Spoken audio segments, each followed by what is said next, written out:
Assalamualaikum warahmatullahi wabarakatuh. Halo teman-teman, bertemu lagi dengan saya Alvina Safitri dalam pembelajaran PAI Asyik.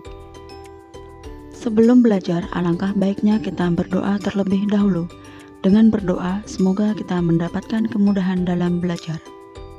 Selain itu, kita juga harus menerapkan 3M, yaitu memakai masker, mencuci tangan, dan menjaga jarak. Pada pembelajaran PAI Asyik kali ini, kita akan membahas materi tentang menghindari sikap takabur dan hasad. Sebelum masuk ke materi, alangkah baiknya kita mengulang materi pada pertemuan minggu lalu, yaitu menghindari sikap berfoya-foya, riya, dan sum'ah. Baik, mari kita masuk ke dalam materi selanjutnya. Terdapat dua gambar. Gambar di atas adalah gambar takabur, dan gambar di bawah adalah gambar hasad. Setelah melihat gambar tersebut, apakah kalian sudah menemukan makna atau pengertian dari takabur dan hasad? Takabur adalah merasa diri paling mulia, paling hebat, paling pandai, dan sebagainya. Seseorang yang memiliki sikap takabur, mereka akan merasa dirinya angkuh dan sombong. Sifat takabur yang suka membanggakan diri seringkali membuat luput, sehingga muncul perasaan memandang orang lain seakan jauh lebih rendah dibanding dirinya. Allah berfirman dalam surat Al-A'raf ayat 40 yang artinya, "Sesungguhnya orang-orang yang mendustakan ayat-ayat kami dan menyombongkan diri terhadapnya, tidak akan dibukakan pintu-pintu langit bagi mereka, dan mereka tidak akan masuk surga sebelum unta masuk ke dalam lubang jarum. Demikianlah kami memberi balasan kepada orang-orang yang berbuat jahat." Melihat arti dari Quran surat Al-A'raf ayat 40 tersebut, Allah menegaskan bahwa Allah tidak menyukai orang-orang yang mempunyai sifat takabur. Kemudian, apa dampak negatif bagi orang yang memiliki sifat takabur? Dia akan dibenci oleh Allah dan Rasul-Nya. Dia juga akan dibenci dan dijauhi oleh masyarakat. Mata hatinya terkunci dari memperoleh hidayah kebenaran. Dia akan mendapatkan siksa dan kehinaan di akhirat. Kemudian dia juga akan dimasukkan ke dalam neraka. Lalu, bagaimana cara menghindari sifat takabur? Yang pertama, menyadari kekurangan dan kelemahan dalam dirinya. Yang kedua, menyadari bahwa hidup di dunia hanya sementara. Yang ketiga, berusaha selalu menghargai orang lain. Yang keempat, memiliki sifat rendah hati. Yang terakhir, ikhlas dalam melakukan ibadah. Materi selanjutnya adalah hasad. Hasad adalah sifat seseorang yang merasa tidak senang terhadap kebahagiaan orang lain karena memperoleh suatu nikmat dan berusaha menghilangkan nikmat tersebut.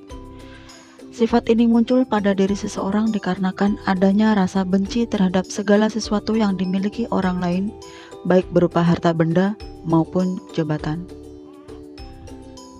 Ada sebuah hadis yang diriwayatkan oleh Ahmad bahwa Rasulullah pernah bersabda, "Tidak boleh hasad kecuali pada dua orang.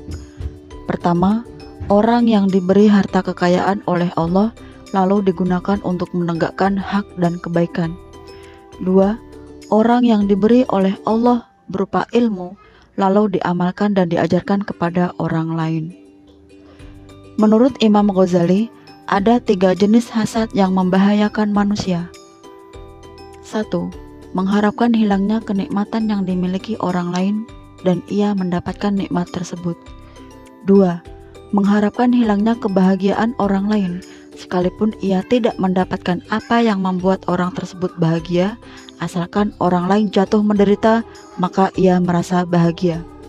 3. Merasa tidak ridho terhadap nikmat yang diberikan oleh Allah kepada orang lain, meskipun ia tidak mengharapkan hilangnya nikmat dari orang tersebut. Ia benci apabila orang lain dapat menyamai atau melebihi apa yang diterimanya dari Allah. Dampak negatif dari sifat hasad adalah menentang takdir Allah, hati menjadi susah dan gelisah, menghalangi keinginan berdoa kepada Allah, meremehkan nikmat dari Allah, merendahkan martabat orang lain. Kemudian, bagaimana cara menghindari sifat hasad tersebut? Pertama, meyakini keadilan Allah Subhanahu wa Ta'ala. Yang kedua, memperbanyak rasa syukur. Yang ketiga, menjaga sifat rendah hati. Yang keempat, senang membantu orang lain. Yang kelima, mempererat tali silaturahmi. Yang terakhir, mendahulukan kepentingan umum daripada kepentingan pribadi. Itulah materi pada pertemuan kali ini. Kegiatan selanjutnya adalah penugasan. Silahkan kalian melihat video yang akan Ibu tayangkan. Selamat menyaksikan. La hasada illa fisnataini. Tak boleh hasad kecuali dua perkara. Yang pertama, rajulun atahullahu ilman. Orang yang diberi Allah Subhanahu wa Ta'ala ilmu. Dalam riwayat lain Qur'anan, hafal Quran macam Ustaz Adi Hidayat, alim dia, lalu kemudian ingin macam dia, itu boleh hasad. Yang kedua, rajulun atahullahu malan fasallatahu ala halakatihi. Orang yang dikasih Allah harta, lalu hartanya itu habis dibangunkannya masjid.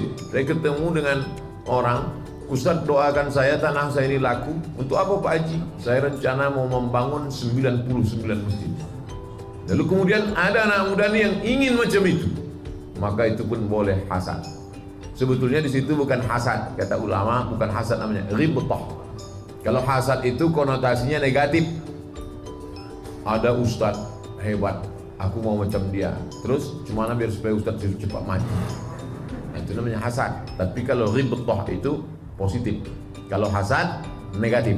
Kalau positif namanya ghibthah. Ingin macam dia. Ingin dia macam Ustaz Adi Hidayat. Bagus. Tak ingin pula dia macam saya. Nah, Ustaz Adi Hidayat. Ustaz Adi Hidayat itu Ustaz kita. Ahlus Sunnah wal. Nah, jadi antum boleh. Setelah melihat tayangan video tersebut, tugas kalian adalah 1. Materi apa yang kalian temukan dari video tersebut? Kelebihan atau kekurangan dari video tersebut?